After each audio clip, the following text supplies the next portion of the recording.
Terima kasih Mas Iga atas waktunya. Selamat pagi, Assalamualaikum warahmatullahi wabarakatuh. Salam sejahtera bagi kita semua. Om Swastiastu, Namo Buddhaya, salam kebajikan kepada semuanya yang hadir pada hari ini. Untuk para peserta yang dari internal komunikasi FISIP Universitas Airlangga dan juga mungkin ada beberapa audiens yang dari luar FISIP UNER. Beberapa saya lihat tadi di chat ada nama yang teman gitu yang masuk gitu, berarti dia bukan atau di luar dari internal komunikasi. Oke, hari ini seperti yang disampaikan oleh Mas Ika, saya manggilnya Mas Ika ini ya, dosen kalian. Kok, semua manggil Mas kok. Oh gitu ya. Gak ada yang manggil saya Mbak atau Tante. Gitu ya. Biar terasa muda terus gitu ya. Kalau dipanggil Mas itu muda terus, kemudian semangat selalu untuk berkarya gitu. Biasanya kayak gitu. Hari ini kita bicara tentang membaca sinema, membaca wacana, bagian dari mata kuliah kajian sinema yang diasuh oleh Mas Ika dan kawan-kawan. Dan kita bicara tentang yang pertama mungkin diarahkan ke kritik, kemudian yang kedua kita berbicara tentang kajian sinemanya. Karena kalau kajian sinemanya itu nanti mungkin lebih akademis, kalau di S1 itu lebih ke skripsi atau S2 tesis dan S3 disertasi.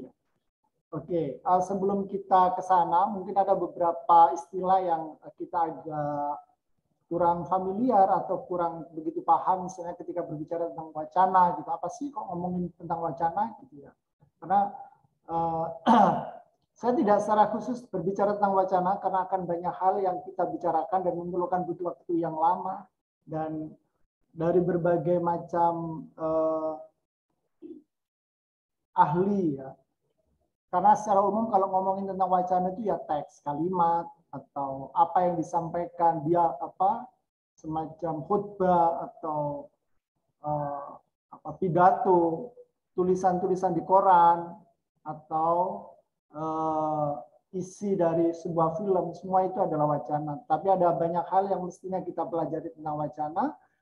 Tidak sekedar itu, kalau misalnya menurut Foucault itu wacana itu selalu berkaitan dengan kekuasaan atau mereka yang memiliki kekuasaan apapun, kekuasaan materi,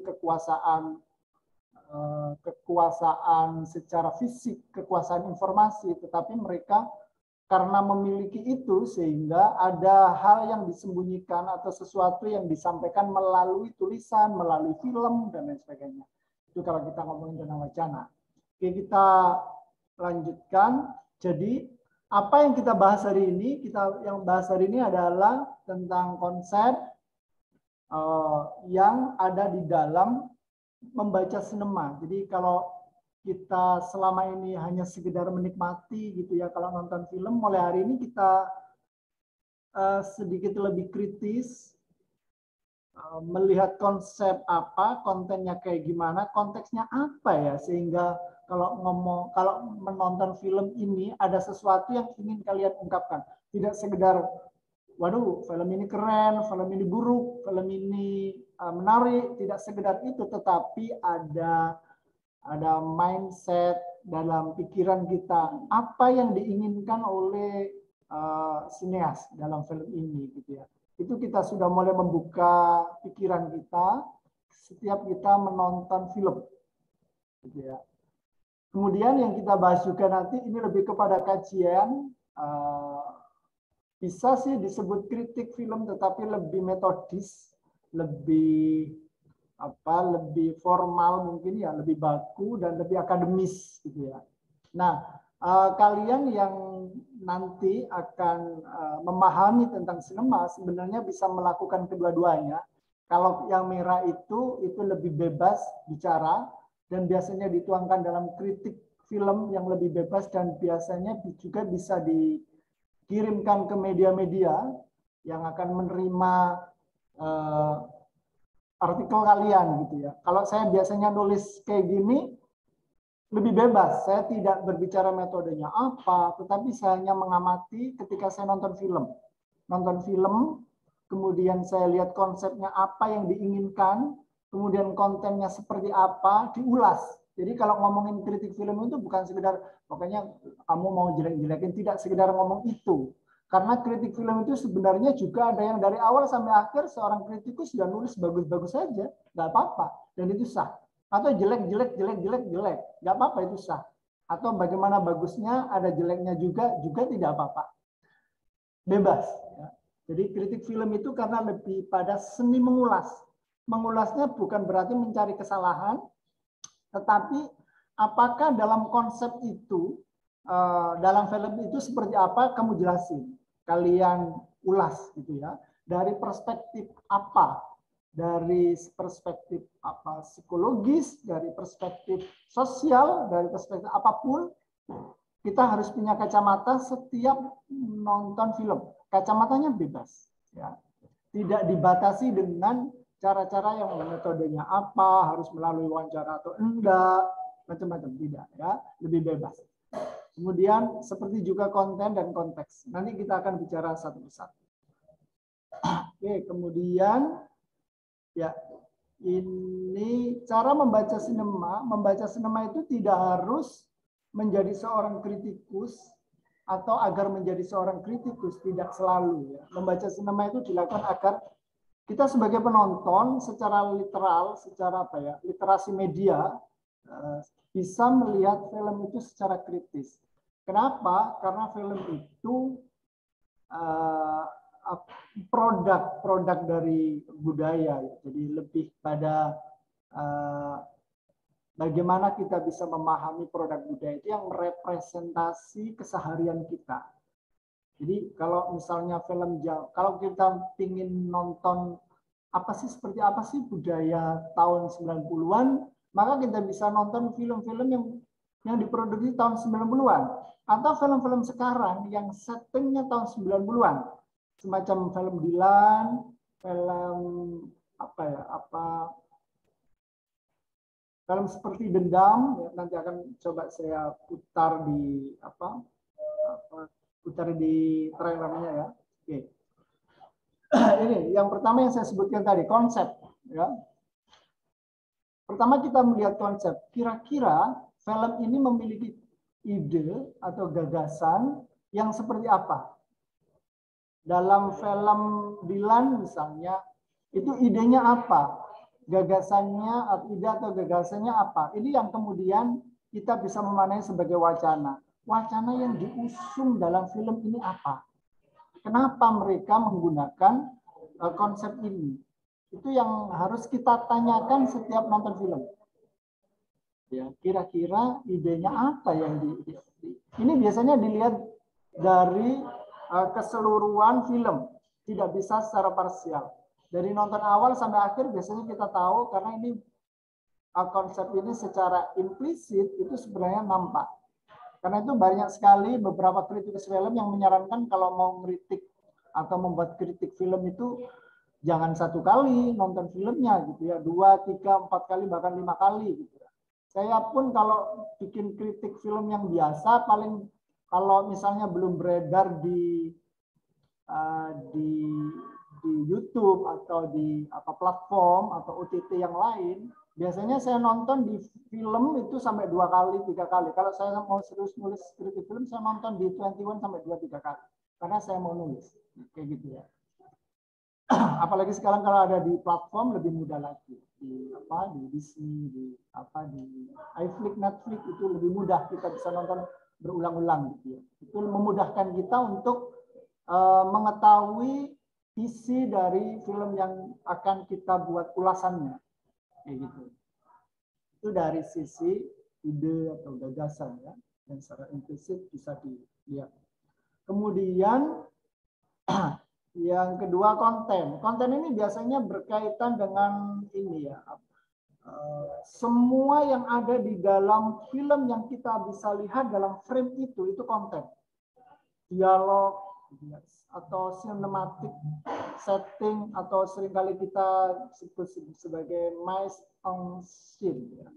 Mise en scene itu ada propertinya kayak gimana, settingnya kayak gimana, alurnya seperti apa, itu yang kita ulas ya, karena dengan mengulas kita mengetahui baik atau buruk tidak langsung kemudian kita berbicara ini baik atau buruk, tapi kita ulas seperti apa yang disuguhkan, setting kayak gimana yang disuguhkan oleh sinias.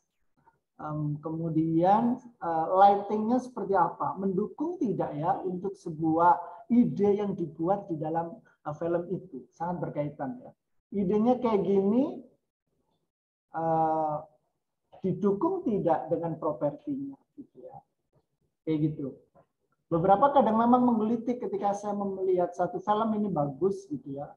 Ketika saya membuat kritik film, gitu ya, film ini bagus.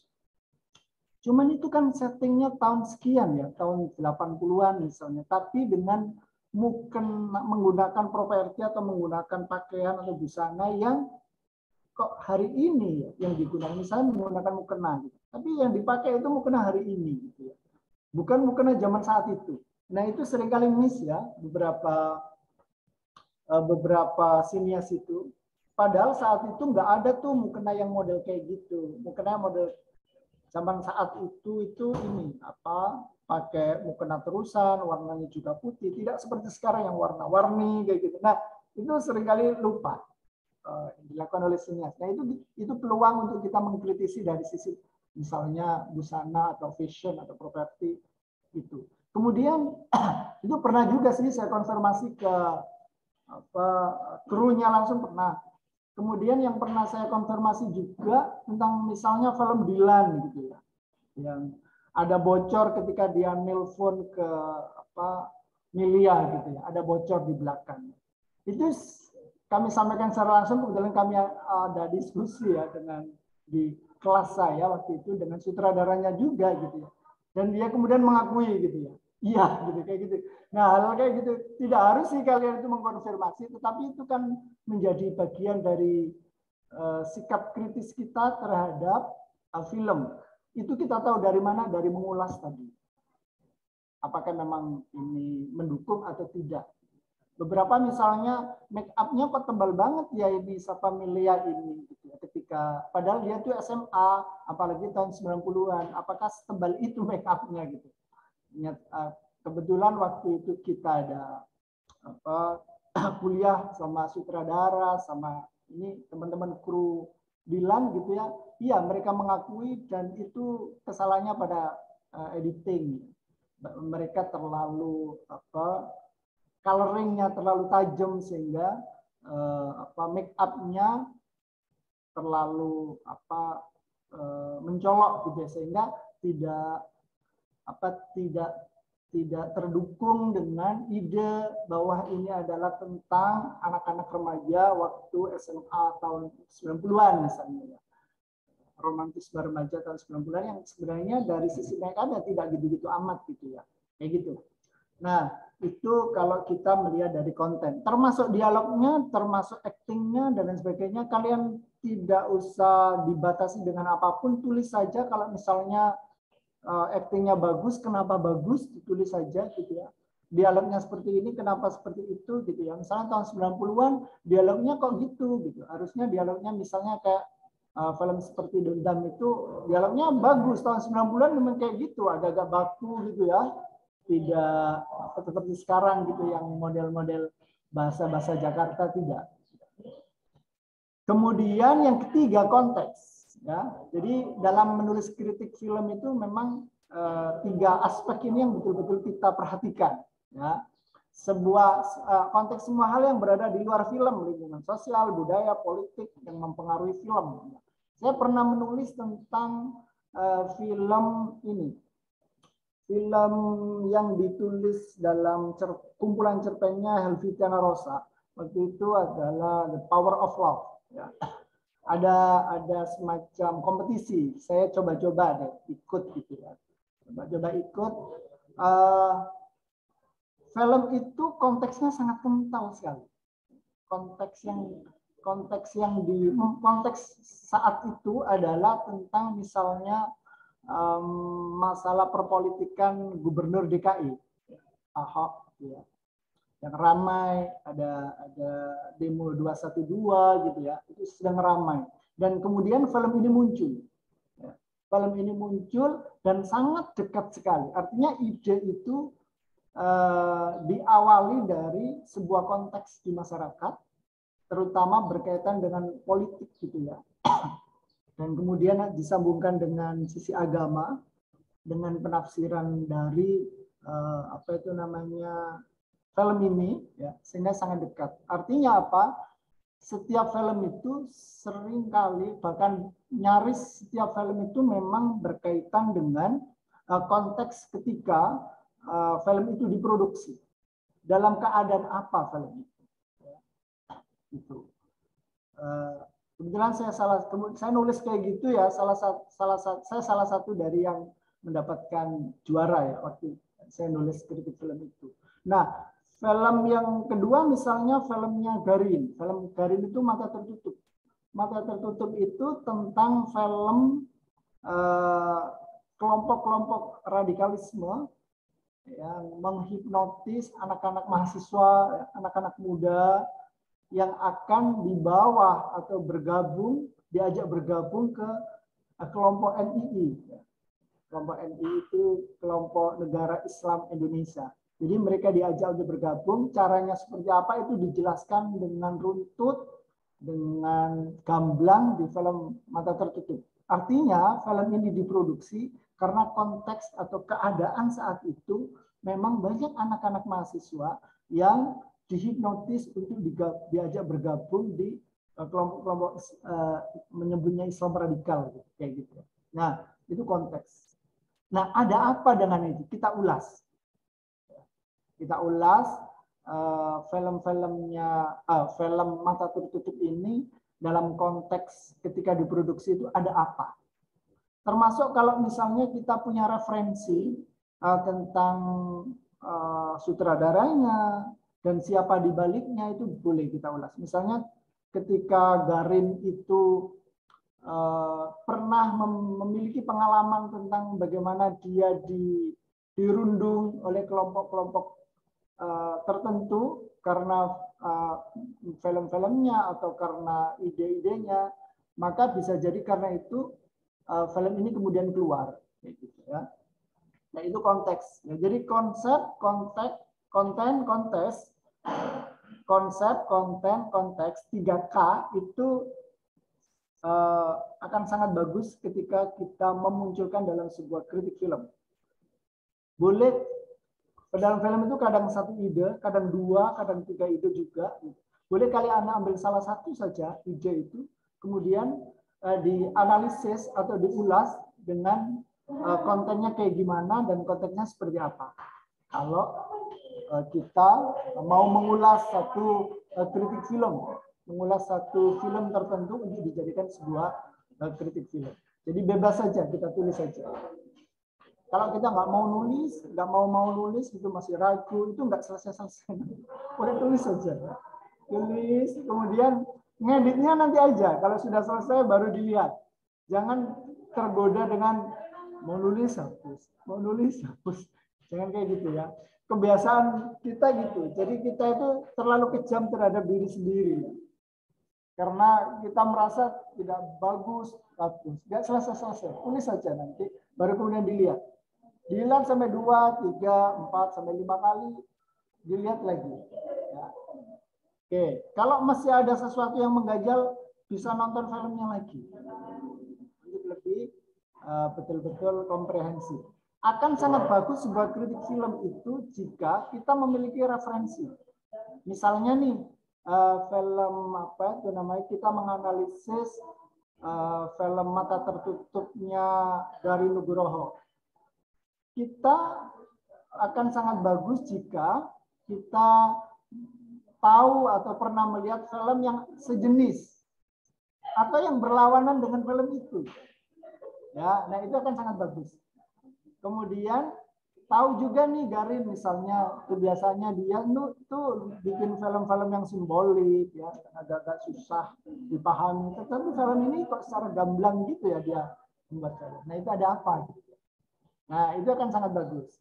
Semakin banyak referensi untuk membandingkan kira-kira dengan film kita ini akan menjadi sangat kaya tulisan kita dalam sebuah kritik film atau kajian film. Oke. Kita coba, kalau sudah mulai paham, coba kita lihat ini. Mungkin ini sudah banyak yang melihat juga. Ini trailer film. Seperti itu kan. Kita bisa menjadi kekasih. Namanya Jokowi. Dia mungkin tak perlu duit, tapi dia pasti akan senang memiliki alasan untuk berkelahi. Aku tidak berurusan dengan perempuan.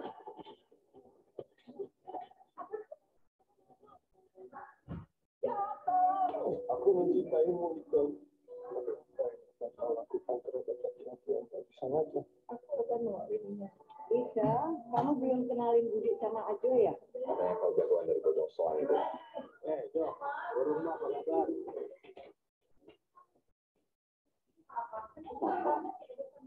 Sembuh pasti ya. Berbeda aja dengan pernikahan. Aku bahagia. Jangan kau bawa-bawa gadisku.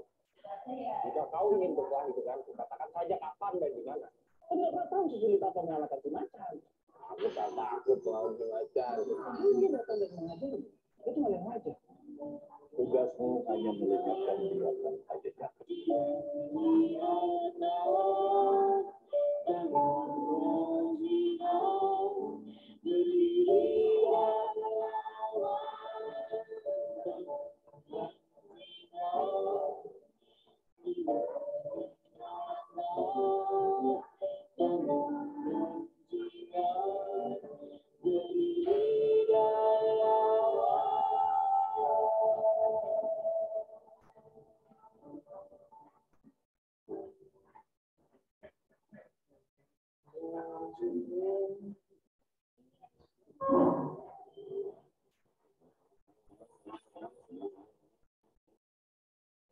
Oke, ada yang pernah melihat film ini? Seperti Dendam Rindu Harus Dibayar Tuntas.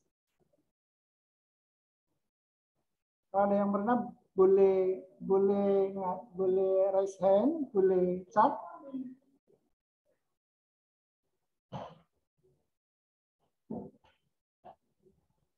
Kira-kira itu idenya apa ya?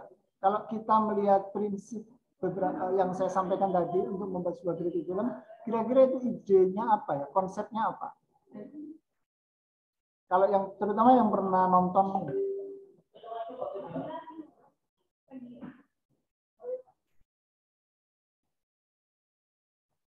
ada yang mau raise hand? Boleh. Kalau mau chat juga boleh. Saya ingin tahu nih, kira-kira kalau yang pernah nonton, kira-kira konsepnya apa ya?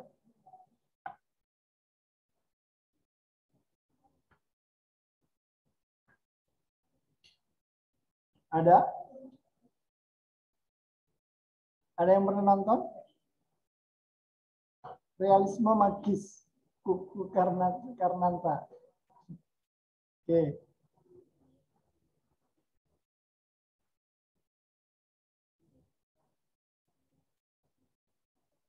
Boleh dijelasin nggak, Mas Kuku, realisme magis?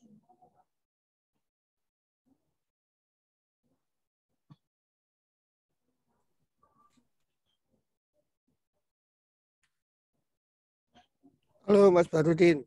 Halo, selamat pagi, Mas. Nggih. Ya.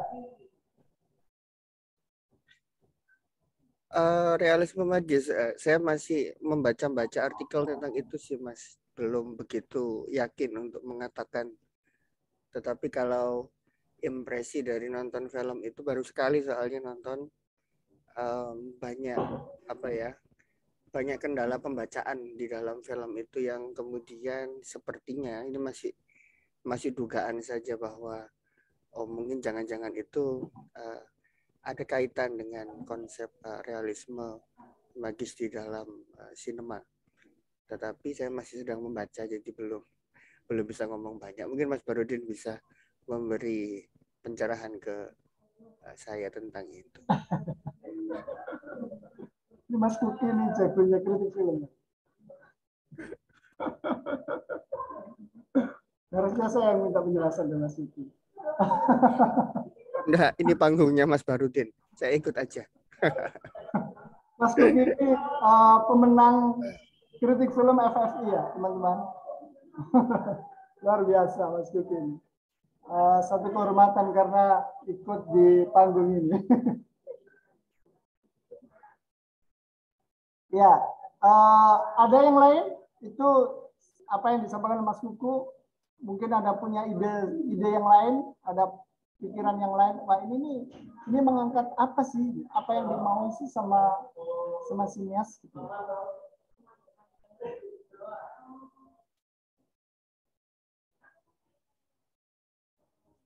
Ada?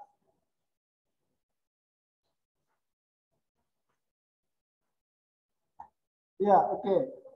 Sah-sah saja ya untuk membuat penafsiran atau pemaknaan dalam membaca sebuah film itu kira-kira mau diarahkan kemana nih film ini? Itu adalah bagaimana kemampuan kita menganalisis atau mengulas sebuah film dengan apa yang kita maknai.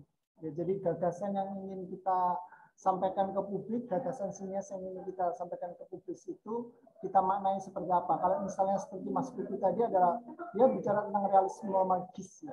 Artinya dia juga memiliki tanggung jawab untuk mengatakan itu kepada masyarakat apa-apa yang dianggap sebagai yang bisa mendukung ide realisme magis itu tidak hanya dari sisi naratif tetapi sinematografis hingga konteks ya, yang disampaikan dalam film itu kayaknya film seperti Dendam Rindu Halus di Bayaran Tuntas itu tahun 90-an ya.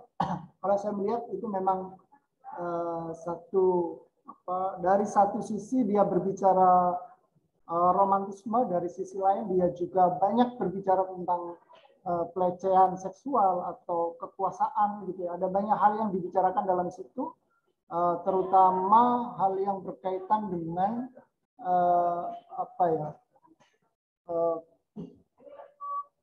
orang-orang yang memiliki kekuasaan, terutama misalnya kekuasaan dari sisi politik. Kekuasaan dari sisi politik itu misalnya nih, ketika salah satu tokoh yang kemudian dia dijadikan objek seksual dari seorang pejabat misalnya, sehingga dia tidak memiliki kekuasaan apa-apa, kemudian dia dimarginalkan dan dimainkan dalam hal seksual misalnya, atau kekuasaan di bidang pengetahuan ketika berada di lingkungan akademik. Nah, mahasiswa atau siswa gitu ya, mereka tidak memiliki kekuatan karena di dalam ranah pendidikan atau akademis itu orang-orang yang berkuasa adalah orang-orang yang memiliki kekuasaan pengetahuan atau keilmuan seperti dosen gitu ya. Atau misalnya nih diancam nilai kalau tidak tidur bersama dia gitu ya. Nah, macam-macam. Itu adalah beberapa perspektif saja, berbagai perspektif dari misalnya ketika kita melihat dari sisi wacana yang disampaikan atau ide-ide Foucault tentang kekuasaan.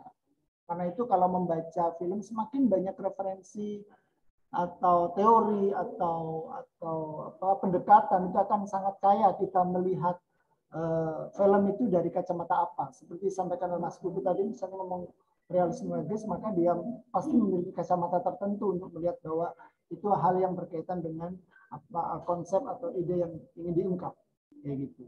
Atau misalnya juga budaya patriarkis yang cukup kental, misalnya maskulinitas toksik ya, lebih ke kekerasan yang dilakukan oleh setiap laki-laki ketika berrelationship atau memiliki hubungan dengan perempuan, maka dia memiliki kekuasaan karena dia sebagai laki-laki yang harus kuat dan harus kasar gitu ya, memperlakukan perempuan atau memiliki kekuasaan materi dan lain sebagainya.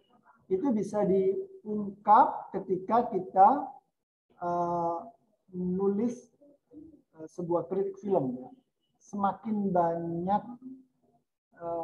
referensi, semakin banyak pendekatan, maka akan semakin cair tulisan kita. Tentu saja sesuai dengan kacamata dari awal kita membuat sebuah kritik film. Oke, kita lanjutkan. Ada pertanyaan dari sini? sebelum saya lanjutkan ke penulisan yang berkaitan dengan kajian apa sinema berkaitan dengan akademik. Ada pertanyaan sampai di sini?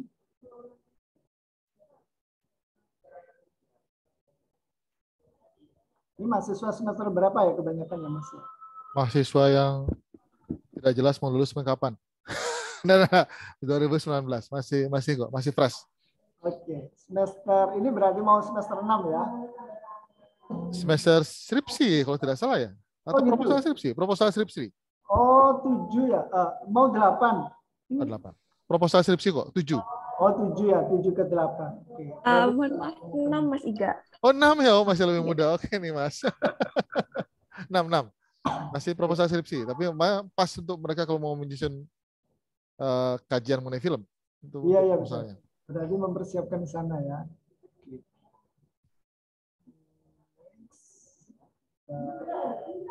Lanjutkan. Oke. Kemudian kita bicara tentang elemen-elemen apa sih yang kita kaji dalam sinema. Kebetulan background saya ini adalah komunikasi, maka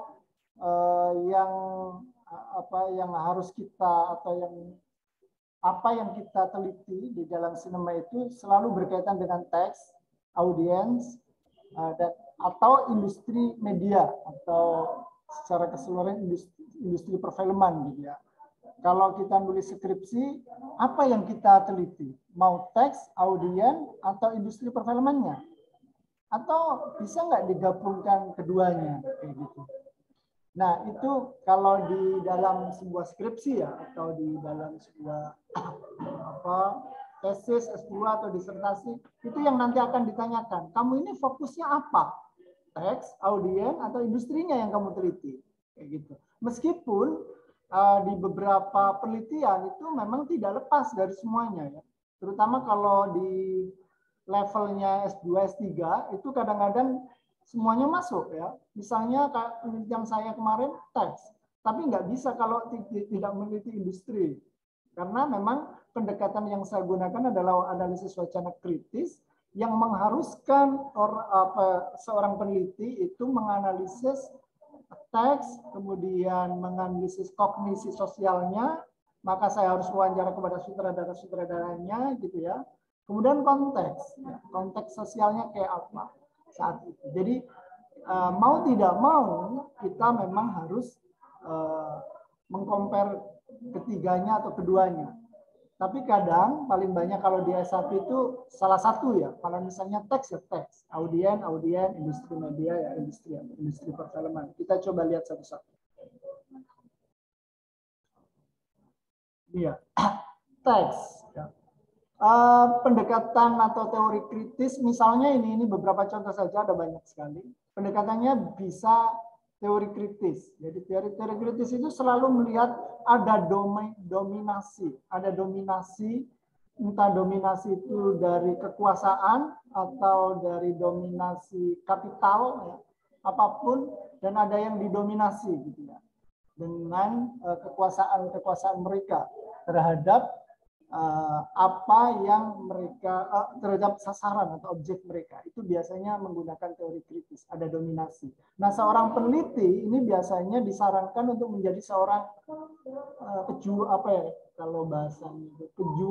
seorang aktivis ya. Kalau kami biasanya di UI itu seringkali kita harus jadi aktivis nih kalau menggunakan pendekatan kritis gitu. Artinya kita memang membela orang-orang yang dalam keadaan lemah yang didominasi oleh kekuasaan. Jadi dalam menulis kita itu sudah di frame untuk dibuat kita ini seorang aktivis yang ingin membela orang-orang yang berada di dalam atau di bawah kekuasaan, orang-orang yang didominasi oleh kelompok-kelompok dominan, entah kelompok dominan dari sisi kapital, informasi atau pengetahuan dan lain sebagainya. Ya, jadi itu contohnya, salah satu contoh. Kemudian konstruktivis. Konstruktivis itu lebih kepada bagaimana setiap kita melihat persoalan itu memang selalu dipengaruhi oleh lingkungan sosial kita di rumah, sosial kita di tempat kerja, atau berkaitan dengan psikologis seseorang yang membuat film. Gitu.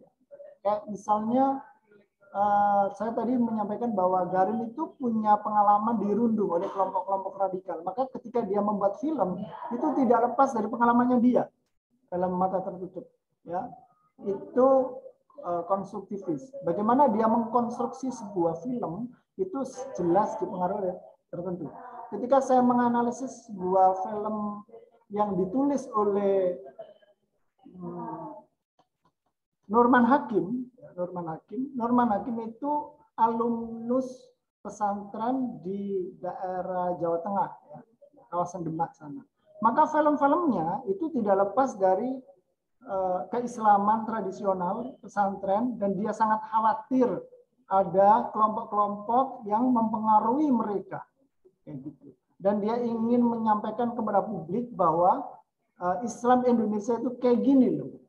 Ya kayak di pesantren-pesantren tradisional itu, yang ramah, yang toleran, tidak pemarah gitu ya, yang menghargai budaya tertentu seperti ziarah kubur dan lain sebagainya. Selalu itu yang banyak dieksplorasi oleh seorang Norman Hakim. Dia sangat dipengaruhi oleh dirinya. Jadi sangat konstruktif. Dia pengalaman di belakangnya itu mengkonstruksi dia untuk membuat film-film itu.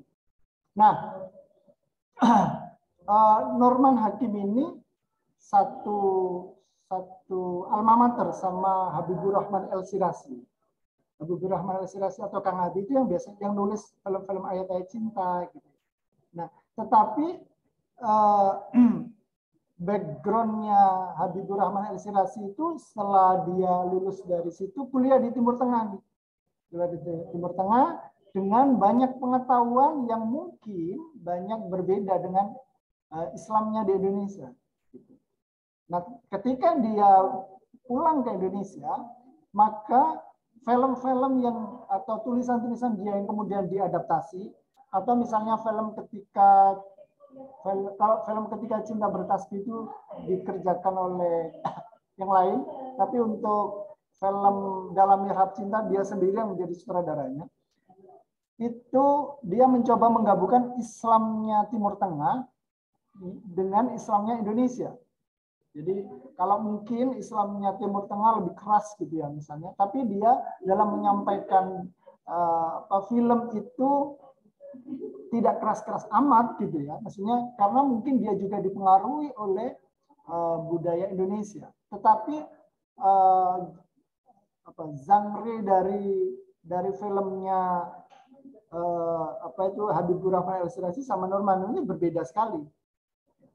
Norman Hakim betul-betul kental Indonesia, sementara Habibur Rahman El-Shirazi dia semi-semi Timur Tengah dan kelas menengah ke atas gitu ya. Islam-Islam yang digunakan itu adalah Islam-Islam model penyelesaian persoalan dari sisi personal gitu ya.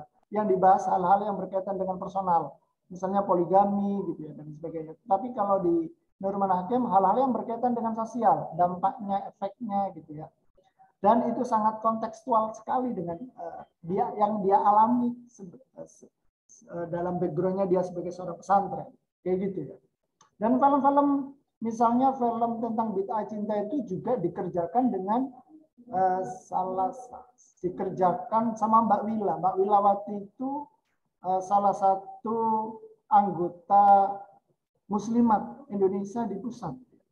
Jadi dia selain dia pengusaha energi PT Kaki Atna, sehingga film-filmnya itu dia yang membiayai. Saya tanya kenapa Mbak Wila mau membiayai film ini? Dan Mbak Wila, ini film gue banget ini gitu kan.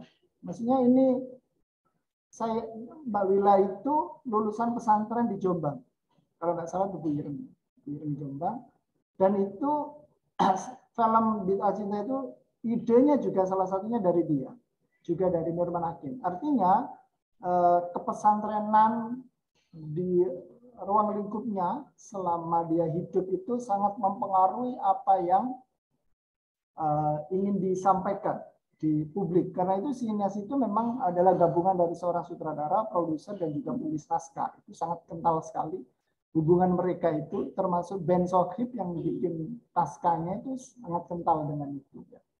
Nah dari situ kemudian memunculkan sebuah film. Jadi kita menganalisis dari sisi konstruksi saja. tidak melihat dari sisi dominasi, tidak. Itu salah satu contoh ya, kalau kita mau mengkaji film dari sisi konstruktivis. Ada apa nih sinias-sinias ini kok membuat film ini gitu ya? Apa latar belakang mereka sehingga memunculkan film ini kayak gitu ya. Oke. Kemudian juga ada gender ya, selalu melihat hal-hal yang berkaitan dengan ketertindasan misalnya perempuan atau mungkin gender atau LGBT atau yang lain. Melihat itu ya. Bagaimana masyarakat yang mayor, yang banyak ini mengalienasi orang-orang yang dianggap apa itu namanya marginal, orang yang dianggap others atau liang dan sebagainya. Itu contoh saja. Metodenya biasanya kalau konstruktif juga bisa, ada wacana bisa gitu ya. Kemudian ada semiotika, ada naratif dan sebagainya. Kalau semiotika dalam wacana pun banyak sekali. Kita mau mengambil wacana apa? Misalnya analisis wacana punya Van Dijk gitu ya. Kalau Van Dijk ngomongin teks, kognisi sosial dan konteks sosial harus selalu ada. Atau mungkin wacana yang lain, Foucault yang selalu ngomongin tentang kekuasaan. Oke, saya lebih tertarik ngomongin semiotika. Kan ini kalau S1 mungkin salah satu aja ya. Oke, semiotika. Saya semiotikanya siapa? Mana yang lebih pas untuk membuat sebuah analisis atau kajian film? Menggunakan semiotikanya siapa? Sebetulnya saya sering menggunakan semiotika ini selain wacana. Semiotika misalnya di film itu yang paling banyak yang saya search itu dari Barthes, Roland Barthes. Tetapi saya tidak menggunakan Roland Barthes. Roland Barthes itu selalu bicara denotasi, konotasi, mitos gitu ya. Nah itu yang selalu dipakai. Sah-sah saja nggak apa-apa sepanjang itu memang sesuai dengan film kalian. Tapi untuk film saya sepertinya kurang pas. Kemudian saya coba otak-atik lagi. Oke, menggunakan semiotikanya siapa? Akhirnya Peirce misalnya. Ketika membuat sebuah film ini, Peirce. Saya otak-atik sudah mau selesai, nggak cocok. Ada sesuatu yang kurang menurut saya. Oke, akhirnya saya misalnya untuk film kemarin terakhir saya menggunakan Saussure. Saussure itu dia bicara tentang sound and image. Jadi ya suara juga gambar. Tetapi tidak terlalu lengkap. Akhirnya saya minta bantuan nih cari devices yang lain, cari perangkat yang lain. Coba saya ambil Arthur Berger Asa. Ya, Arthur Berger Asa itu dia punya banyak perangkat yang bisa saya compare, saya masukkan di dalam semiotikanya Saussure. Sah-sah saja tidak apa-apa. Ya. Karena di dalam devices-nya dari siapa itu namanya Arthur Berger Asa itu ada cara pengambilan gambar. Itu kan keren ya. Semuanya ada ya, cara pengambilan settingnya juga seperti apa adegannya, soundnya ya. Ketika mengiring lagu misalnya ketika Norman Hakim itu apa itu namanya mengambil orang yang dianggap radikal, maka shoot itu dia ini apa itu namanya rambutnya yang panjang, kemudian itu langsung di-shoot, ya, disorot lebih dekat gitu ya. Kekerasannya nampak gitu ya. Kemudian ketika menyorot orang yang berkaki bercelana cingkrang itu disorot juga. Bagaimana dia ingin menunjukkan bahwa secara visual bahwa orang Islam yang dianggap radikal sebagian itu memang celananya banyak yang seperti ini gitu ya, disorot itu sama dia gitu ya. Artinya ini bisa menjadi analisis dalam sebuah kajian apa itu namanya semiotika. Ya. Nah di dalam Arthur Berger Asa itu bisa menjawab gitu. Yang selama ini saya tidak mendapatkan di beberapa kajian atau semiotika yang lain gitu ya. Mungkin bisa ngomongin image tapi tidak sedetail punyanya Arthur Berger Asa. Jadi saya coba menggabungkan Saussure sama Arthur Berger Asa. Ketika ngomongin sesuatu yang berbahaya, misalnya ternyata musik yang digunakan selalu seperti ini, musik padang pasir gitu ya. Nah, hal kayak gitu. Atau lightingnya, ketika mereka berada di dalam sebuah kantor kepolisian dan mereka diinterogasi dengan cara yang cukup keras dari kepolisian, bahwa film ini ingin menggambarkan bahwa perangkat perangkat negara atau aparatur negara yang selama ini banyak sekali perangkat atau aparatur pemerintah yang memperlakukan seseorang salah atau benar, dianggap teroris atau bukan, itu dengan cara-cara yang tidak halus, dengan cara-cara yang tidak ramah, sangat kasar. Dan itu ditunjukkan dalam film itu dengan cara mulai dari lighting yang redup, dengan muka yang menakutkan, kayak gitu. Itu mendukung sekali bahwa kita seolah-olah masyarakat melihat, iya ya, memang perangkat-perangkat negara kita itu sejauh ini dalam memperlakukan orang yang dianggap teroris atau tidak, itu cara-caranya sangat kasar dan tidak manusiawi misalnya. Itu salah satu hal yang diungkap atau dinarasikan, divisualkan oleh film misalnya dalam beberapa film kayak di Tiga Doa Tiga Cinta atau film Khalifah seperti itu. Kemudian yang kedua, audiens. Itu yang teks ya. Kalau yang teks tadi berarti kita olah-alik teks saja.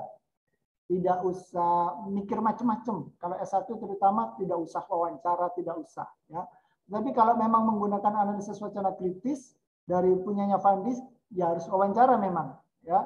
Meskipun tidak sangat wajib gitu, tetapi akan menjadi sangat mendukung jika kita melakukan wawancara. Karena untuk bicara sosial kognisi sosial itu memang sangat pas kalau kita wawancara. Oke, untuk audiens ini kita bisa mengaji halayaknya, mulai menggunakan untuk apa? Untuk menggali apa yang terjadi pada audiens setelah mereka nonton film. Kalau mereka belum nonton film, gimana? Ya dikasih filmnya dulu ya. Nanti setelah mereka nonton, kemudian kita FGD bisa, kita wawancara bisa. Mulai dari menggunakan teori resepsi juga bisa. Ya.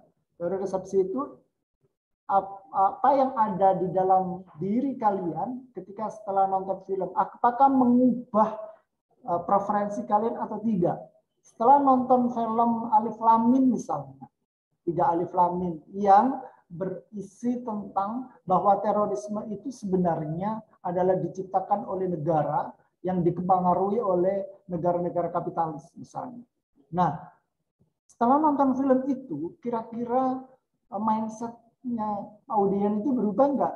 Percaya nggak mereka dengan itu? Tidak sekedar ngomong percaya, tetapi apa yang ingin kamu sampaikan ketika setelah nonton film itu, gitu ya. Yang selama ini menganggap bahwa terorisme itu ya karena percikan dari orang-orang yang tidak puas dengan negara atau kelompok-kelompok yang memberikan penafsiran di agama yang berbeda sehingga menjadi keras, seperti film-filmnya Norman Hakim. Ternyata ketika Anda nonton film Alif Lam Mim berbeda.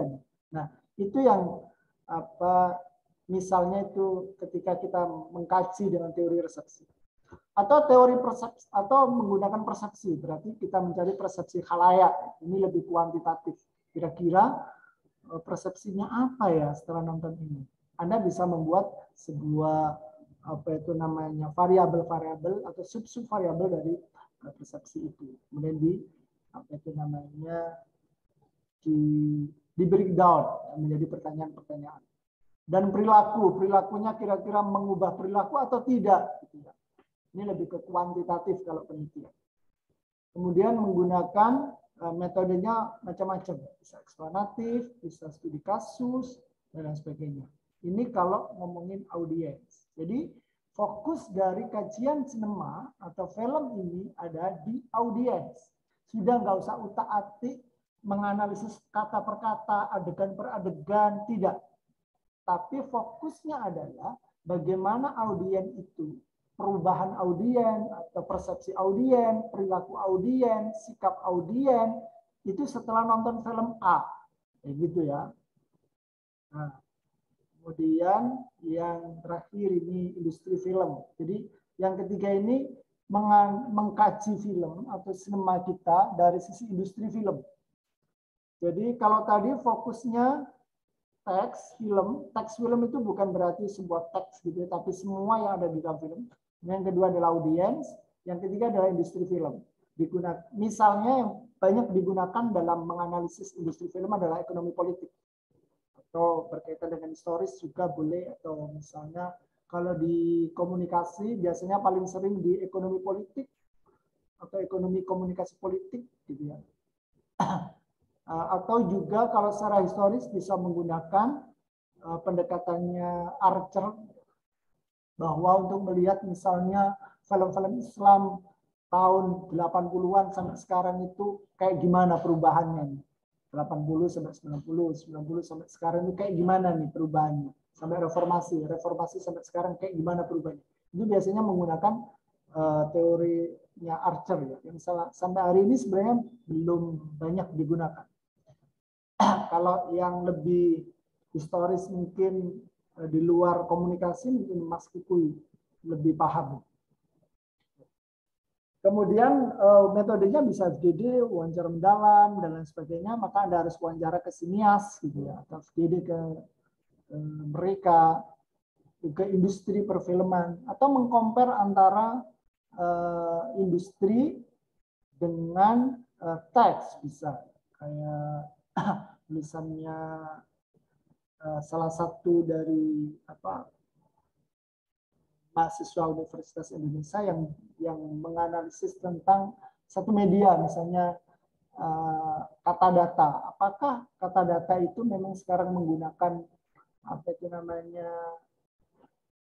prinsip jurnalisme yang benar atau tidak ketika mereka menggunakan media online?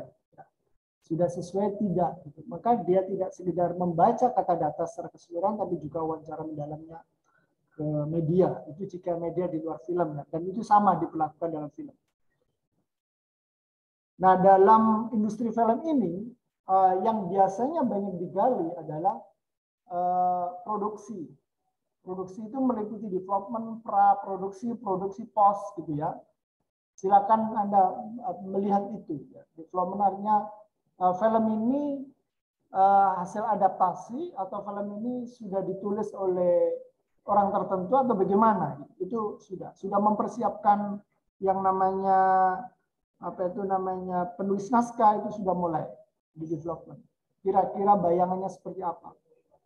Kemudian ke pra-produksi kita sudah menyiapkan, bahkan investasinya macam-macam. Kerjasamanya dengan siapa, itu yang menarik ya. Apakah ini nanti akan dibiayai oleh funding dari luar negeri, dari Amerika atau siapa? Film tertutup itu yang membiayai adalah Safi'i Ma'arif Institute atau Ma'arif Institute. Itu satu lembaga independen dari Ma'arif Institute yang orang-orangnya banyak backgroundnya Muhammadiyah. Artinya ini film ternyata hasil riset ini sudah pada tataran development-nya.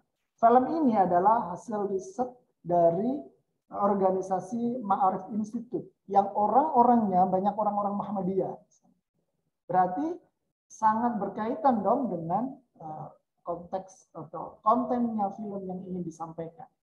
Bagaimana seorang Muhammadiyah itu mengidentifikasi sebagai Islam moderat di Indonesia, maka dia menyampaikan Islam-Islam yang dianggap radikal. Itu. Atau film-filmnya Nurman Hakim banyak dibiayai oleh funding dari Amerika, misalnya. Gitu. Oke. Kemudian produksi. Dari pra-produksi ini sudah pada di lapangan ya. Artinya sutradara ini sudah ada kekuasaan di sutradara, DOP gitu ya. Biasanya kalau di produksi ini penulis naskah jarang sekali juga ikut turun. Ketika saya ikut di produksi ini, saya kadang ikut juga ya di Jakarta gitu, produksi film apa gitu. Seorang sutradara ini sudah memegang kekuasaan dalam sebuah penulisan naskah gitu ya. Jadi sudah ditafsirkan macam-macam dan seorang penulis jarang sekali sudah ikut campur di sini. Dan dari post bagaimana mereka editing dan sebagainya sesuai atau tidak, termasuk tentang lighting dan sebagainya, seperti apa digambarkan, didramatisir dan sebagainya ya.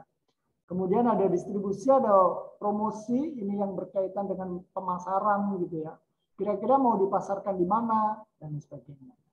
Kemudian eksibisi termasuk bioskopnya, nonton di ditayangkan di mana. Biasanya patokannya kalau di film itu tayangan itu kalau 3 hari itu masih tidak banyak yang nonton, maka biasanya sampai di situ gitu. Atau hanya beberapa hari saja untuk nonton film untuk ditayangkan di dalam sebuah bioskop. Nah, hal-hal seperti ini kita yang mencoba mengkaji kira-kira produksi film ini kerjasamanya dengan siapa, investornya siapa, kira-kira mempengaruhi tidak dalam konten film yang disampaikan ke publik kayak gitu. Itu penting sekali.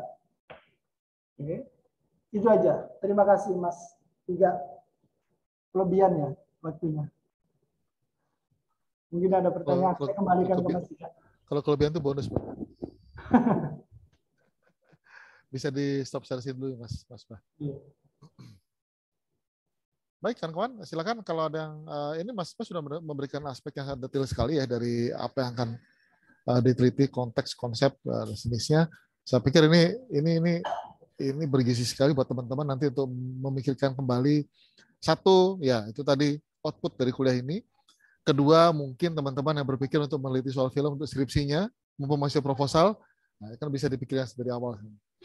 Saya buka, silakan kawan-kawan untuk bertanya, untuk berdiskusi dengan Mas Barudin.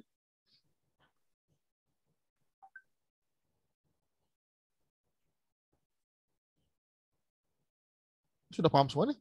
Wah, ini keren nih. Besok langsung bisa selesai nih 1 paper. Sudah paham luar kepala nih. Tapi saya menunggu yang lain, kira-kira Mas Bah, ini yang menarik. Kalau kita mencoba mengkaji sebuah film dari satu aspek, katakanlah di awal ya. Katakanlah kita bicara soal, yang sederhana aja, katakanlah bicara, saya ingin melihat aspek gendernya nih. Dari film katakanlah Yuni. Kemudian in a way, kita menemukan hal lain yang lebih menarik.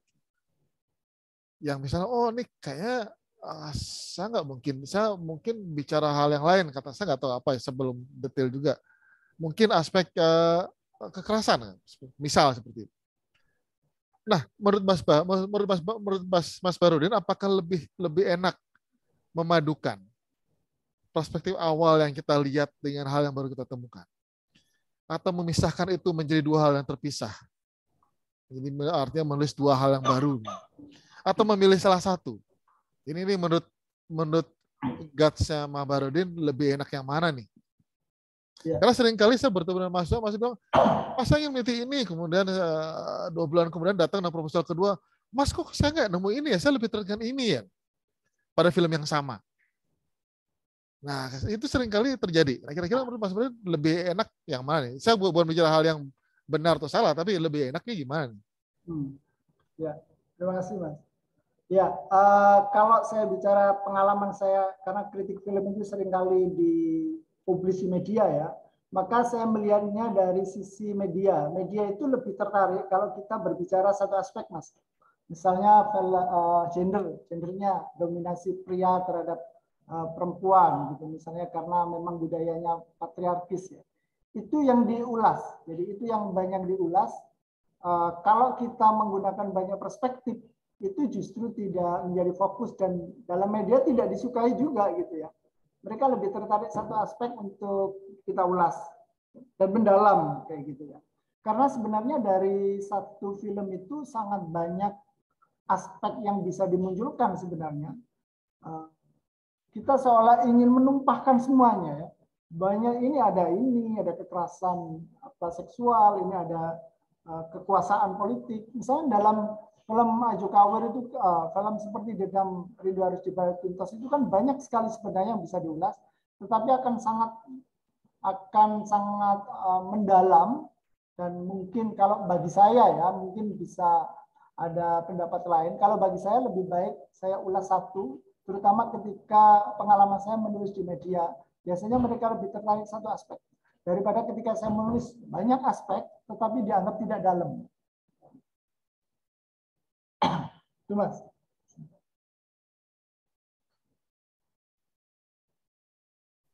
Teman-teman yang mungkin sudah punya keinginan seperti itu bisa dilihat. Kira-kira mana yang lebih menarik. Tapi kalau misalnya ya, itu kan media. Kalau skripsi misalnya teman-teman mungkin kalau ada yang lain silakan. Atau saya Saya nggak tahu, mau ada pertanyaan belum nih? Kalau enggak, saya borong semua pertanyaan ini. Ada dua yang satu lagi yang saya ingin tanyakan ke Mas Ba. Itu kalau menulis kritik film atau meliti film itu lebih enak melihat satu filmnya dulu, dua apa isunya dulu. Kadang-kadang ada juga Mas yang bilang ini filmnya bagus Mas, tapi neliti apanya lah. Kamu ini filmnya bagus, tapi neliti apanya nggak tahu. Atau isu kalau saya ingin meneliti gender, filmnya apa Mas? Kan kebalik lagi nih. Nah, sebenarnya yang lebih enak itu yang mana dulu Mas? Ya, ini lagi-lagi subjektif ya. Kalau saya sih cari referensi dulu ya. Misalnya saya mau nonton film ini pasti saya cari referensi. Saya cari tidak hanya sinopsis tapi review-review ya. Review baru saya nonton biasanya ya. Ketika saya menonton itu sudah ada beberapa frame atau kacamata yang saya gunakan ya, sehingga dalam menonton itu kita dipaksa untuk kritis ketika kita menonton gitu ya. Yang kedua, setelah menonton saya masih banyak baca lagi referensi. Makanya akan sangat kaya tulisan kita jika kita menulis sebuah kritik atau kajian ketika kita memiliki banyak referensi untuk dibandingkan, tidak hanya membandingkan tetapi untuk mendukung ya dari tulisan kita. Jadi tidak sekedar apa yang kita lihat. Banyak mahasiswa yang masih terjebak apa yang kita lihat yaitu yang dibahas. Ya sah-sah saja gitu ya, tapi tidak kaya gitu ya.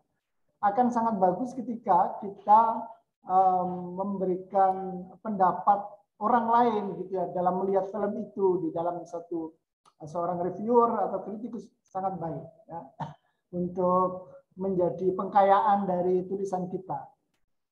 Itu yang sering saya gunakan gitu ya. Meskipun sangat sah untuk tidak harus membuat referensi yang lain, tidak harus. Tetapi bagi saya itu akan lebih kaya.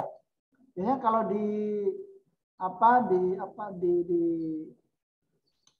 kelas gitu ya, seringkali ya mereka juga lebih suka tidak hanya ngomong media ya, tetapi di akademis itu para dosen juga lebih suka untuk melihat, oh nah ini pembacaannya banyak ternyata gitu ya. Artinya pengetahuannya lebih luas untuk melihat film ini tidak sekedar dari perspektif yang dia ungkapkan, tetapi ada banyak yang mendukung atau dikomparasi dengan yang lain gitu ya. Bagaimana membedakan dengan yang lain, itu lebih kaya nanti tulisan-tulisan kita ketika menganalisis sebuah film. Jadi kita bisa mencari referensi, tapi sah kalau kalian misalnya nonton film dulu kemudian mencari referensi, boleh ya. Tapi memang saya lebih suka ini film apa sih gitu ya. Mulai dari nonton trailernya, kemudian saya mencari sinopsis dan nyari beberapa reviewer. Saya baca, kemudian saya lihat. Itu akan lebih apa ya? Kalau kita niatnya nulis, itu akan menurut saya lebih bagus ya, ketika kita melihat itu sebelum nonton. Ya, thank you Mas Budi. Ya, ini memang personal option ya. Jadi dan itu saya pikir tergantung teman-teman nih. Kalau Mas bahkan ini ya caranya begitu ya, beda mungkin dengan teman-teman. Saya nggak tahu. Ada kemungkinan mungkin teman-teman yang lebih suka menulis soal gender, soal politik tubuh misalnya, ya mencari film yang mungkin bisa sesuai dengan keinginan itu mungkin. Silakan teman-teman. Mungkin saya ingin bertanya sedikit Bapak dan Mas Iga. Banyak tuh apa Mas? Iya, jadi memang mengkaji film di Indonesia itu sangat menarik ya Bapak. Nah, tapi misalnya ketika kemarin kita lihat, karena kan kemarin ada tugas juga untuk mengkritisi film seperti itu. Nah, tapi saya lihat itu sangat sedikit film Indonesia yang bisa kita tonton gitu, seperti misalnya Yuni atau misalnya seperti film yang Kadet 1947. Nah, itu kan sebenarnya sudah ada tayang, tapi sangat sulit dicari di internet. Misalnya di Netflix itu saya tidak menemukan, atau bahkan di web-web yang ilegal seperti itu saya juga nggak menemukan. Nah, mungkin itu yang membuat kita sulit untuk melihat film-film baru dan mengkritisi film-film baru. Nah, kalau misalnya kita mengkritisi film lama, itu kan sudah ada banyak kritik film untuk film tersebut gitu. Nah, bagaimana sih cara kita untuk menentukan pandangan bahwa kita mengkritiki film yang sama gitu, tapi kita pakai sudut pandang yang lain seperti itu. Itu mungkin agak sulit karena kita kalau sudah baca review orang lain, jadi kita kayak kadang keikutan dengan pandangan dia seperti itu. Begitu. Terima kasih. Mas ini Mas Bah, mungkin saya berikan konteksnya. Memang tugasnya teman-teman ini nanti harus ya seperti persyaratan FFI, film yang beredar tahun kapan? Juli ya? Agustus 2021 sampai 2022. Ya. Gitu. Saya Mas Bah. Terima kasih Mbak Nimas Safira. Ya, untuk film-film Indonesia, memang yang pertama film itu jelas tidak banyak diakses, tidak bisa diakses memang ya di web, kecuali kalau memang film itu sengaja ditayangkan di OTT, misalnya film Penyalin Cahaya gitu ya. Itu memang sengaja ditayangkan di OTT atau Netflix ya kalau tidak salah. Dan tidak ada di bioskop. Berarti kita memang harus berlangganan. Ya. Kalau ada yang ilegal-ilegal itu biasanya di bagian industri filmnya itu mereka ada orang yang khusus disiapkan untuk menghapusi ya, menghapusi yang ada. Itu pengalaman saya dikasih tahu sama filmnya siapa tuh, Bita Cinta ya waktu itu. Waduh, kita itu harus mantengin terus itu web. Ada yang upload kita hapus, kayak gitu karena memang ilegal ya. Jadi mereka tidak mau filmnya diakses secara umum dan tidak dia ingin eksklusif gitu. Itu memang sengaja itu ya. Kalau memang nonton di bioskop ya harus nonton di bioskop gitu ya. Kalau memang itu ditayangkan di bioskop ya. Atau film kemarin Surga yang tadi Rindu Dukan 3 itu juga ditayangin di Disney Star. Tidak ditayangin di bioskop juga. Jadi harus langganan di Disney Star. Jadi kalau ingin mengkaji film ya udah langganan. Ya.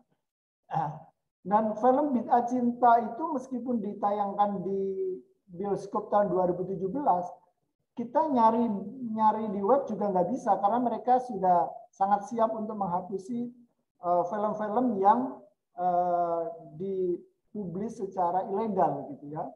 Mereka lebih memilih biasanya kan gini ya, ada di industri perfilman itu sebelum itu murni ditayangkan di film misalnya, mereka itu kerjasamanya dengan siapa setelah itu? Kerjasamanya dengan OTT, semacam platform-platform digital, atau kerjasamanya dengan televisi, semacam SCTV, RCTI, dan sebagainya, atau dengan yang lain gitu ya.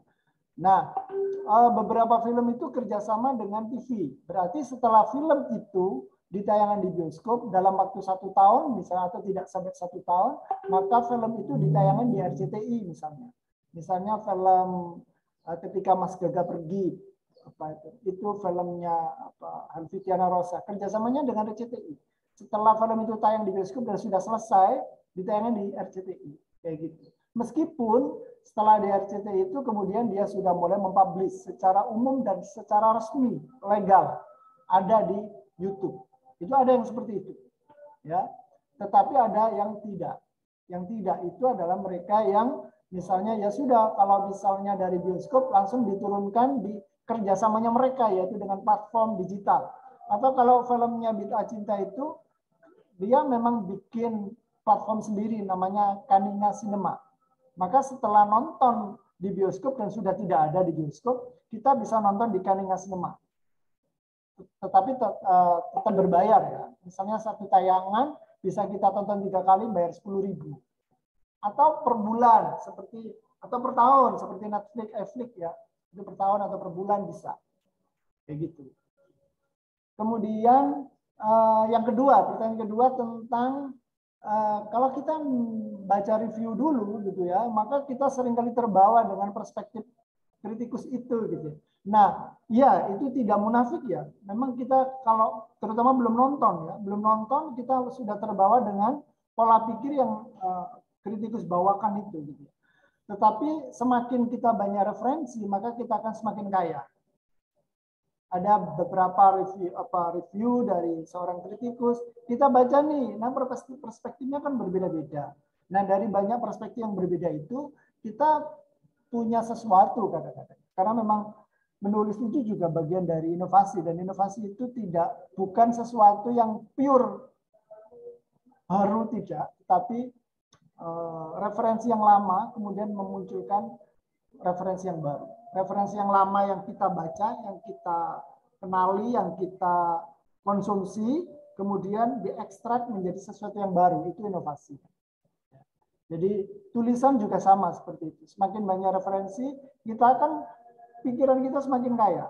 Tidak hanya referensi dari kritik film ya, tetapi pengetahuan tadi yang saya sampaikan, teori lah. Kadang-kadang kita setelah baca teori dan contoh-contohnya, kita kemudian meletakkan teori itu ke satu film, itu sudah mulai bisa. Oh iya ya, kayak gitu. Kalau di film ini kok kayak gini ya. Selama ini kalau saya nonton ini dengan perspektif gender misalnya, kayak gini. Tetapi ketika saya melihat ini kok berbeda ya, kayak gitu. Intinya semakin banyak referensi, berarti semakin kaya kita dalam menonton film dan tidak hanya satu referensi atau kritik seseorang saja. Itu Mbak, ini Mas. Oke. Bisa dipahami nih Mas? Bisa dipahamin, terima kasih. Oke. Ini ada lagi. Jadi jangan takut untuk membaca review atau kajian orang mengenai film yang sama gitu ya. Karena jadi itu menjadi bagian dari langkah awal kita untuk mengkaji film yang sama. Dan siapa tahu malah bisa membantah. Siapa tahu, saya nggak tahu. Makanya tergantung ini nih. Memang tantangannya, tugasnya adalah karena film yang diminta harus film baru ya. Sebisa mungkin tidak sama filmnya, tapi kalaupun sama ya nggak apa-apa, asalkan itu tadi sudut pandangnya berbeda. Ya. Itu saya ingat tulisannya Pak Reddy Panucu yang di Jawa Pos kemudian dibantah sama Mas Kuku itu. Nah, itu contoh itu. Kalau masa lalu. Saja itu. Tapi masa lalu tuh emang paling enak kalau dibongkar-bongkar tuh. Kalau mau cerita dikit misalnya. Silakan ceritakan Mas Kuku pengalamannya. Oke, sedikit saja mungkin menanggapi. Terima kasih Mas Barudin, Mas Ika. Ya, kalau tadi pertanyaannya akan khawatir terpengaruh dengan kajian yang sudah pernah ditulis. Saya kira setiap kita membuat karya tulis maupun ilmiah maupun non ilmiah ya, katakanlah kalau ilmiah itu skripsi misalnya, kan ada bagian tinjauan pustaka tuh, itu kan pasti harus membaca penelitian-penelitian yang terkait dengan objek kita. Begitu juga kalau kita menulis film, menulis kritik film maksud saya, dan kita perlu, bahkan kalau menurut saya itu malah wajib untuk kita baca ya, supaya kita bisa mengetahui kajian yang pernah dilakukan atau komentar yang pernah ada tentang film itu, dan kita bisa menegaskan positioning artikel kita nanti. Itu posisinya nanti ada di sini. Apakah kita menguatkan itu, ataukah kita men-challenge temuan itu, ataukah kita mau mengextend, memperluas itu, saya kira tidak masalah. Justru malah disitulah Jadi kalau bahasa kerennya kayak niche gitu ya. Positioning penelitian kita itu malah itulah yang akan dihargai oleh pembaca, bahwa ternyata penulisnya sebelum membuat klaim itu, klaim dalam artikelnya itu, dia sudah melewati proses membaca klaim-klaim yang sudah pernah ada tentang objek atau nature dari objek yang dia kaji. Jadi tidak perlu khawatir, sama sekali tidak perlu khawatir menurut saya. Bahkan itu wajib untuk teman-teman lakukan gitu ya, dalam rangka untuk itu tadi menegaskan positioning penelitian kita dibanding, atau artikel kita dibanding artikel-artikel yang lain. Saya kira itu sih. Mau dikoreksi kalau keliru Mas Barudin dan Mas Ika yang jauh lebih berpengalaman. Oke, mantap Mas.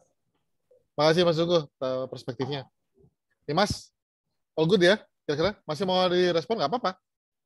Mumpung pakar-pakarnya ada di sini semua, ada Mas Bodo, ada Mas Sungguh, ada Mas Tito di sini juga ada. Udah jelas sekali Mas Iga. Oke. Thank you nih Mas. Semoga tidak bingung lagi memilih filmnya tentang topik apa yang akan diteliti. Silakan kawan-kawan yang lain. Mas itu, ngomong Mas itu. Apa ya? Halo sekalian, perkenalan sama peserta kelas ini. Terus ada Mas Firdaus juga ya dari kafenya kalau nggak salah. Iya, Firdaus ya. Kelihatannya itu Mas Firdaus kafein. Tapi nggak tahu. Ya, anyhow, pertanyaannya tadi gimana cara ini ya? Kalau saya tuh biasanya kita pribadi memang sudah ada topik-topik yang menjadi minat kita kan. Misalnya topik gender, misalnya topik apa ya, ketidaksetaraan kelas, misalnya perbedaan kelas, misalnya ada topik-topik yang menjadi minat kita. Topik yang menjadi minat kita kan memang biasanya sudah ada di otak kita kan ketika kita nonton film-filmnya. Jadi misalnya ketika kita memilih film, ini kira-kira isu itu muncul nggak ya di sana gitu, dan kalau muncul dia memperlihatkannya seperti apa. Nah, kita akan bisa menulis dengan lancar ketika kita menemukan sesuatu yang di luar dugaan kita gitu ya. Jadi misalnya kenapa film ini misalnya gitu posisi perempuannya tidak seperti di film-film lain misalnya, atau misalnya ke masalah kelas di sini ditampilkan dengan cara yang berbeda misalnya. Kenapa biasanya film pertentangan kelas filmnya sedih, depresif, tapi kali ini kok adegannya yang gembira terus gitu ya. Ini tentang orang miskin tapi misalnya gitu ya. Misalnya tentang orang susah tapi digambarkan gembira terus. Rasa penasaran ini akan bertambah, lalu tentunya untuk menghasilkan tulisan yang baik, saat itulah kita bisa membaca referensi-referensi untuk mempertajam pikiran kita, dan jangan malu untuk menonton filmnya kedua kali, ketiga kali, keempat kali. Makin banyak nonton filmnya berkali-kali, makin kita paham juga gitu biasanya posisi filmnya memang mau apa gitu. Mungkin itu sih ya. Jadi berangkatlah dari minat pribadi Anda, lalu jangan ragu-ragu untuk memperdalam baik dari tulisan orang lain maupun film itu sendiri atau film-film yang mirip gitu untuk perbandingan misalnya. Tapi film itu sendiri ditonton 2 kali 3 kali itu kalau memang sudah dapat aksesnya ya untuk menghasilkan tulisan yang baik ya nggak ada salahnya gitu, diperdalam lagi, nonton lagi 2 kali 3 kali. Biasanya kita nonton kedua kali ketiga kali menemukan hal-hal baru lagi kan. Oh iya, ternyata ininya begini ya. Oh ternyata itunya begitu ya. Oh ternyata karakter ini memang diposisikan sejak awal. Ada yang waktu kita nonton pertama kali belum nangkep, ketika kita nonton kedua kali, ketiga kali kita baru nangkep gitu. Jadi banyak hal lah itu seperti umumnya riset. Ini kan riset juga bisa diperdalam dengan berbagai cara gitu. Terima kasih. Mas Tito. Nah, itu udah ada, paling tidak ada 3 perspektif, ada Mas Barudin, Mas Kukuh, Mas Tito. Jadi lengkap sudah.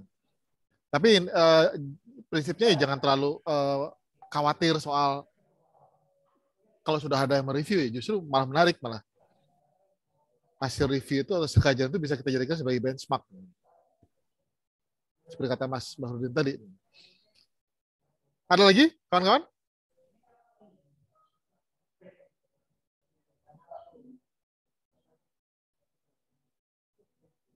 Sambil menunggu nih, saya masih ada satu lagi Mas Barudin. Karena saya mencoba memposisikan diri sebagai mahasiswa ya. Ada beberapa yang paling tidak dari bimbingan skripsi segala macam pasti ada keluhan-keluhannya, misalnya itu tadi. Mas, film yang dikaji itu harus film yang jadi menang di festival ya. Bisa nggak sih kita mengkaji film-film yang dibuat yang selintas selalu itu munculnya, yang kadang-kadang saya juga itu film di bioskop ya. Nah, apakah harus apakah harus malah menuliskan atau mereview atau mengkritik atau mengkaji film-film yang menang festival atau film-film yang heboh, misalnya film yang terlaris tapi mungkin nggak menang festival, atau film-film yang katakanlah film yang jadi kontroversi misalnya. Tidakkah boleh mengkaji film-film yang misalnya saya nggak tahu, film-film nenek gayung misalnya, kakek nenek gayung apa kakek gayung, ya itulah nenek sekop atau kakek sekop ya, walalat toko kelontong begitu dah. Bisa nggak sih Mas Brody gimana? Film apakah yang layak dikaji? Terima kasih Mas.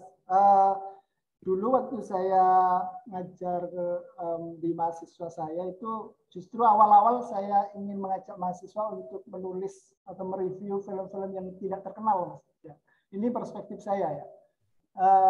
Mereka punya banyak koleksi film-film pendek misalnya, atau saya carikan film-film pendek yang tidak banyak dipublis. Dulu itu ada beberapa film yang kebetulan memang banyak film-film lian ya, film-film yang ditulis oleh Denny J.A., misalnya film-film Ahmadiyah gitu ya, film-film apa LGBT, pokoknya film-filmnya dia itu film-film lian ya, film-film lian itu yang sering saya gunakan untuk anak-anak membuat sebuah review atau kritik film ya, karena film-film yang terlepas dari pengerjaannya bagus atau tidak, tetapi isu-isu yang diangkat itu yang tidak biasa diterima oleh masyarakat, termasuk mahasiswa. Itu yang saya ajak untuk menganalisis. Artinya saya ingin mereka itu tidak melihat sebuah film yang biasa isunya di masyarakat gitu ya, supaya mengantarkan mereka untuk lebih tajam melihat, oh ada sesuatu yang berbeda ternyata di luar lingkungan kita gitu. Itu yang awal-awal saya ajari kayak gitu ya. Kemudian selanjutnya mereka sudah saya biasakan untuk menganalisis memang film yang lagi boom, lagi atau sedang tren gitu ya. Bahkan beberapa anak ingin minta usulan untuk ini mereview film temannya gitu ya, mereview film teman-temannya gitu. Ketika mereka sudah memproduksi, oh nggak apa-apa ya, tidak apa-apa banget gitu ya.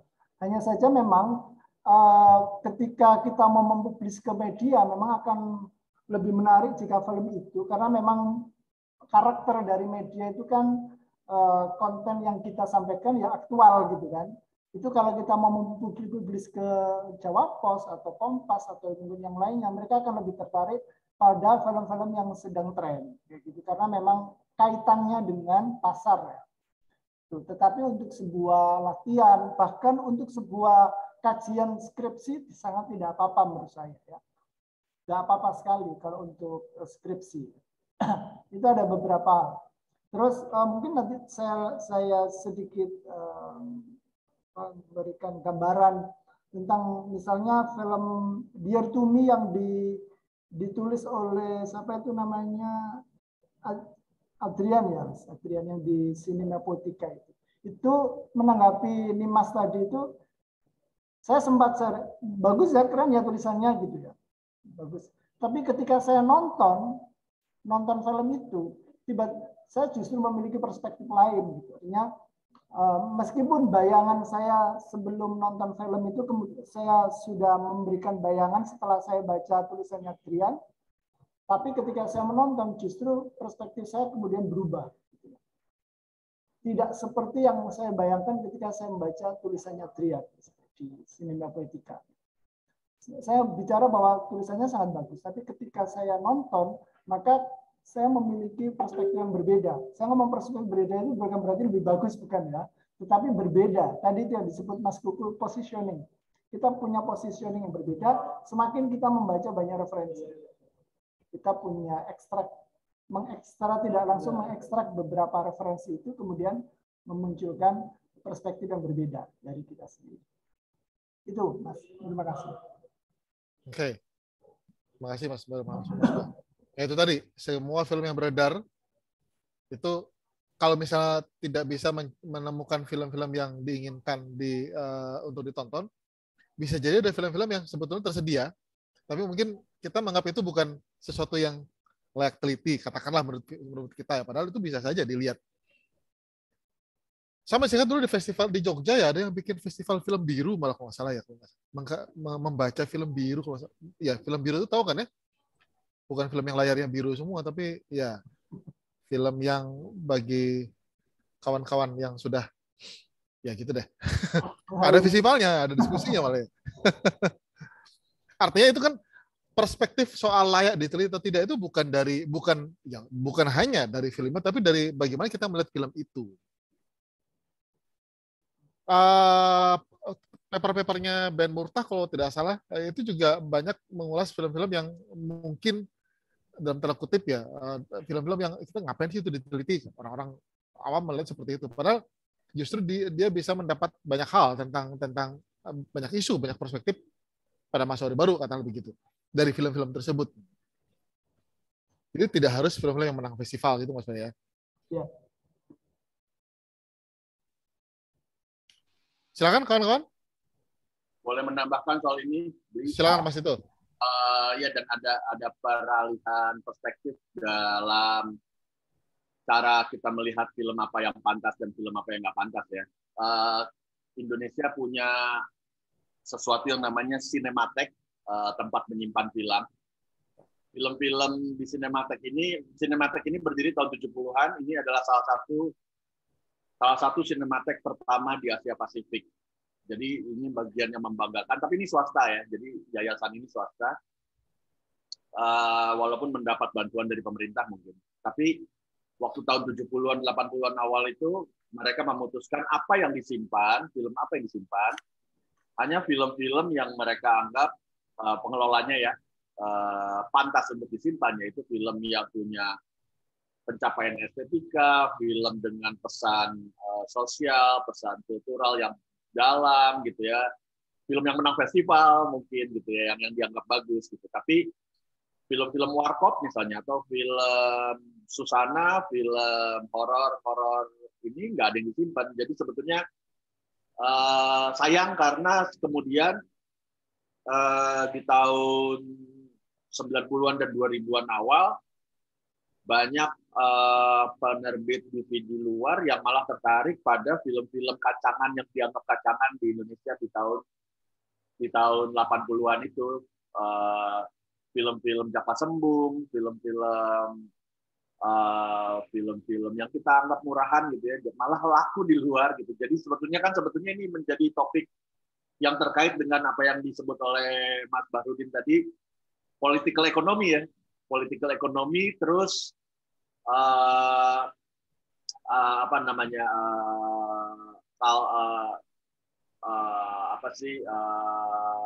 politik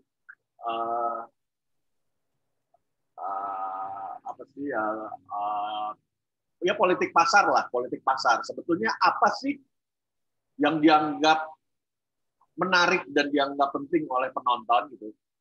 Kalau penonton Indonesia suka atau nggak suka, lalu penonton asing ternyata suka gitu, itu bagus apa enggak gitu? Atau kita bisa memahami juga bagusnya di mana sih, apa sih yang membuat orang luar negeri sangat tertarik gitu? Jadi sebetulnya di tahun 2000-an mungkin kemudian ada perubahan perspektif, Cinematheque menyimpan semua jenis film gitu ya. Saat itu sudah ada digital, jadi lebih mudah juga. Salah satu yang menghambat mereka untuk menyimpan semua-muanya pada tahun 70-an, 80-an, salah satunya ya mereka harus menyimpan dalam bentuk seluloid. Seluloid itu sulit disimpan dan mudah berjamur dalam iklim tropis seperti di Indonesia gitu. Jadi mungkin salah satu alasan mereka harus pilih-pilih, salah satunya adalah kapasitas mereka untuk merawat apa yang mereka simpan. Tapi sekarang sudah ada perubahan selera. Politik selera tadi kata-kata yang saya cari itu politik selera, maaf. Ya, makasih Billy. Ya. Politik selera. Thank you. Menarik itu. Bisa dijadikan bahan juga tuh. Silakan kawan-kawan. Ini yang ikut mata kuliah kajian sinema malah kayaknya udah paham bener nih semua nih. Besok dikasih tugas langsung selesai nih kayaknya. 16 halaman. 5.000 kata. Kan pendaftaran mulai dibuka minggu depan ya, Mas Baya? Iya. Jadi kayak kalau ya kayak emang minggu depan sudah ada yang ngumpul di kelas kajian sinema nih. 16 paper sekaligus. Siap Ada lagi? Mas Barodin ada yang mau ditambahkan dulu kira-kira? Ya, Mas. Ini untuk teman-teman mahasiswa yang saat ini sedang kuliah ya. Ini semester depan sudah dimulai kalau nggak salah ya. Atau sudah dimulai, Mas? Ini sudah mulai kuliah nih. Ini minggu kedua kuliahnya. Saya masih minggu depan. Oke. Untuk teman-teman yang sekarang sedang kuliah di kajian sinema, yang pertama harus Anda lakukan adalah jangan merasa tidak bisa atau merasa tidak mampu untuk menulis. Hal yang seringkali gagal dari mahasiswa untuk menulis itu karena setiap kita mau menulis itu takut tidak bagus gitu ya. Tidak usah untuk bertanya teman dulu, tulis saja kalau sudah selesai ya Anda edit. Kalau mau konsultasi ke teman yang dianggap lebih bisa, terutama untuk dosennya, lakukan gitu ya kalau sudah ini. Tapi dari awal sampai akhir itu sudah tulis saja. Bisa menggunakan patokan atau pedoman yang sudah saya sampaikan tadi, misalnya dari sisi konsep, konten, dan konteks, bisa dilihat dari situ. Mau fokus di kontennya saja juga boleh, mau fokus di konsepnya juga tidak apa-apa, atau mungkin di yang lain juga tidak apa-apa. Jadi atau kalau mau mengcompare ketiganya juga tidak apa-apa. Terutama dalam menulis kritik film yang bersifat bebas. Jangan dibatasi oleh hal-hal yang berkaitan dengan metode dan lain sebagainya, karena itu nggak akan selesai-selesai kita menulis. Kalau hanya berpikir tentang itu. Apa yang ada dalam pikiran kita, itu kita tuangkan. Akan sangat bagus ketika kalian banyak membaca tulisan-tulisan dari para kritikus di review-review, baik di blog, di media, atau di web, dan sebagainya. Itu yang bisa saya sampaikan. Terima kasih, Mas Dika. Terima kasih, Mas Bah. Closing statement dari Mas Barodin memberikan kita teman-teman juga tips yang sangat menarik bahwa menulis terus, nggak usah diedit dulu. Nanti begitu sudah setengah jadi atau mungkin draft jadi, baru kita mulai dalam tanda kutip editing atau diskusi dengan teman-teman. Terkait dengan diskusi juga ada satu kelas lain yang akan membantu kuliah kita, dan mungkin teman-teman staf pengajar juga ada Mbak Adinda Mauradiva yang akan membantu kita di kelas. Nanti mungkin akan membantu teman-teman jadi mentor di luar kelas, diskusi untuk arah tulisannya atau mungkin penulisan esainya seperti apa. Tapi sekali lagi terima kasih sudah hadir di kuliah tamu ini. Mas Barodin, terima kasih sudah meluangkan waktu untuk diskusi teman-teman mahasiswa di sini. Jangan kapok-kapok. Dan kita berdua menunggu karya-karya mahasiswa ya, menjadi salah satu 17 mahasiswa ini akan menjadi peserta lomba kritik filmnya. Kenapa 17? Karena sudah ada 2 orang yang mengundurkan diri, Mas Kuku dan Mas Tito. 2 orang mahasiswa mengundurkan diri kemarin, jadi berkurang mahasiswa menjadi 16 orang. Itu saya pikir. Terima kasih sekali lagi kawan-kawan. Selamat siang, tetap sehat. Sampai jumpa di kelas minggu depan yang akan langsung disulih Mas Kuku minggu depan ya. Mas Barodin, terima kasih. Terima kasih, Mas. Sama-sama, Mas Kuku. Selamat siang semua mahasiswa. Terima kasih Mas Barodin, Mas Ika, Mas Tito. Oke, saya akhiri kelas ini. Selamat siang. Siang.